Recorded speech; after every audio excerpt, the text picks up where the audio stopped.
Alors les amis, aujourd'hui on va faire une expérience un petit peu nouvelle, on va travailler à la peinture à l'eau, à l'aquarelle. C'est pas dans mes habitudes et justement j'avais envie de m'y remettre un petit peu, notamment pour faire des petites fenêtres. Je vous invite, si vous êtes nouveau sur cette chaîne, à vous abonner, il y a plein de contenu éducatif artistique et puis on y va.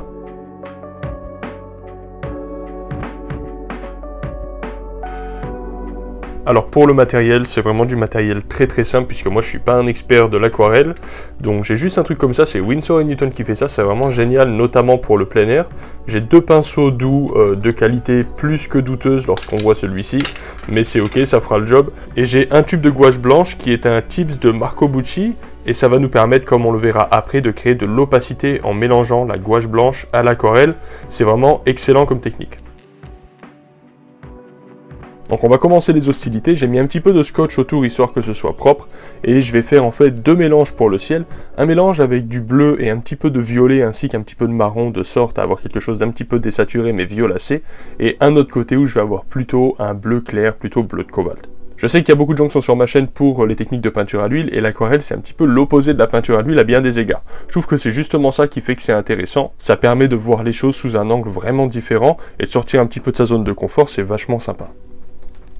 Avant que ça sèche, avec un petit sopalin, je vais venir essuyer un petit peu de trois endroits, histoire de refaire sortir le fond qui est blanc. Et je vais modeler un petit peu les intensités dans mes nuages d'un point de vue des contrastes, avant que ça sèche trop, de sorte à ce que ensuite j'ai pas des arêtes qui soient trop violentes. Je vais faire en sorte d'avoir un fond qui va être vraiment très clair, malgré mon approche dans la perspective atmosphérique, on voit que la montagne très lointaine elle est plutôt bleue, celle qui est un petit peu plus devant est violacée, et ensuite on voit l'herbe qui est verte. Habituellement, je partirais de couleurs plutôt foncées et petit à petit, je les éclaircirais à la peinture à l'huile. Mais là, vu que c'est de la peinture aquarelle, j'ai plutôt tendance à faire l'inverse, à partir du clair pour aller jusqu'au foncé. Quoi qu'il en soit, le maître mot, ça va être de garder des valeurs très claires dans la partie du fond, de sorte à ce que mon arbre, ensuite qui lui va être assez foncé, ressorte bien. Ensuite, avec du rouge, du vert, du jaune, un genre de mélange un petit peu de tout finalement, qui va être un genre de vert assez désaturé, je vais placer la masse de mon arbre.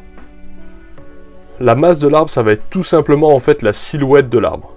Et je la bloque un petit peu comme une ombre chinoise finalement. Donc évidemment, dans un premier temps, ça ressemble à rien, mais ça me permet simplement de savoir où est-ce que mon arbre va se situer dans mon cadre, dans ma composition. Un truc qu'il faut savoir avec l'aquarelle, et avec la peinture à l'eau en général, donc ça marche aussi avec la gouache, c'est que lorsqu'on peint quelque chose qui paraît clair sur le moment, ça va foncer au fur et à mesure. C'est une peinture qui est très peu opaque et du coup c'est très difficile de recouvrir à 100% quelque chose. C'est la raison pour laquelle j'ai de la gouache blanche avec moi et je vais donc pouvoir m'en servir sur le tronc en mélangeant ma gouache blanche avec des couleurs plus chaudes de ma peinture à l'eau, de ma palette d'aquarelle pour pouvoir recouvrir certaines zones que j'aurais pas enfoncées au préalable. J'aime beaucoup ce modèle, je sais pas qui est-ce qui a fait la photo mais je le remercie beaucoup. C'est vraiment une très jolie photo et j'aime beaucoup le fait qu'on voit aussi le tronc qui soit éclairé par la lumière. Ça donne un côté frais et lumineux et c'est ça qui m'a attiré vers cette référence. Maintenant pour bosser un peu plus les détails dans l'arbre, justement je vais de nouveau utiliser ma gouache blanche que je vais mélanger avec un mélange de jaune, de bleu et de vert. J'ai pas mal de couleurs sur ma petite palette donc je vais faire un petit peu ma tambouille de tout ça. Et je vais pouvoir venir avec un petit peu des genres de petits points ou des genres de petites traces en tout cas avec mon pinceau de sorte à rajouter les endroits qui sont frappés par la lumière sur l'arbre. A noter que ce qui est important de comprendre c'est que les feuilles qui sont d'une couleur locale verte qui sont très foncées de façon générale sur un arbre vont être de toute façon plus foncées que le ciel même si elles sont à la lumière. Dans d'autres circonstances météorologiques ça pourrait être l'inverse. Donc il va falloir garder en tête la saturation des couleurs pour donner cette impression de lumière et en même temps les contrastes, les foncés et les clairs de sorte à faire quelque chose de vraisemblable. Pour le premier plan, j'ai rien prévu de spécial puisque mon but c'était plutôt d'étudier l'arbre. Mais de sorte à lui donner un rendu un petit peu plus naturel, un peu plus intéressant, je vais juste rajouter des variations abstraites de foncé et de clair sur des tonalités vertes. Et cette abstraction va suffire à donner une richesse qui va donner un aspect un petit peu naturel. Le plus gros travail qu'il va y avoir sur cet arbre, ça va être de continuer à faire ressortir la lumière. Et on peut observer que les teintes que je place, qui sont assez claires au début, lorsque je viens de la placer, deviennent assez foncées finalement ensuite lorsqu'elles sèchent. C'est pour ça qu'il va falloir faire plusieurs couches de sorte à ce que ça devienne intéressant.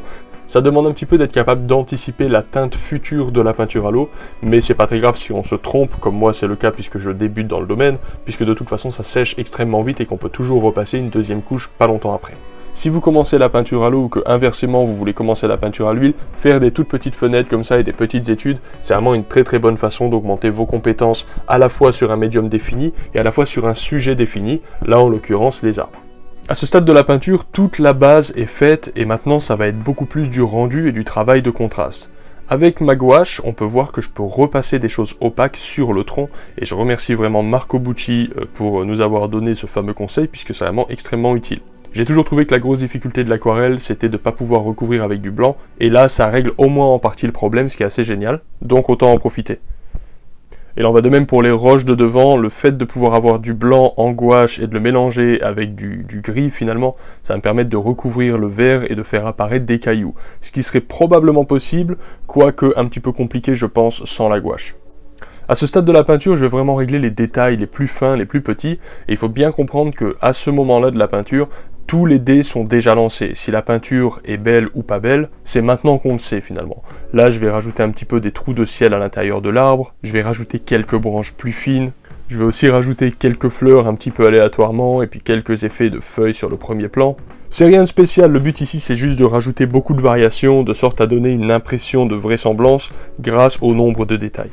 Et c'est vrai que l'immense avantage de l'aquarelle sur les autres médiums, c'est que c'est extrêmement facile de faire des détails vraiment minuscules grâce au côté extrêmement liquide. Sur le fond, avec du blanc pur, je vais venir rajouter un petit peu de gouache dans le ciel. Et là, grâce à la gouache sur la fin, je vais rajouter quelques trous de ciel dans l'arbre, histoire de lui donner un petit peu une légèreté.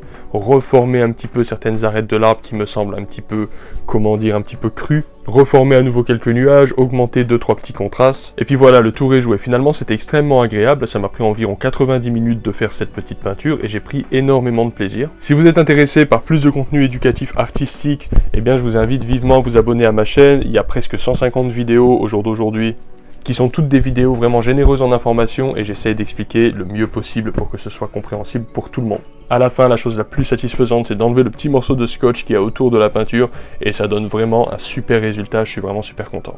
En attendant la prochaine vidéo, je vous remercie d'avoir passé un petit moment avec moi. Essayez de dessiner tous les jours, peignez comme des fous et puis à la prochaine, ciao.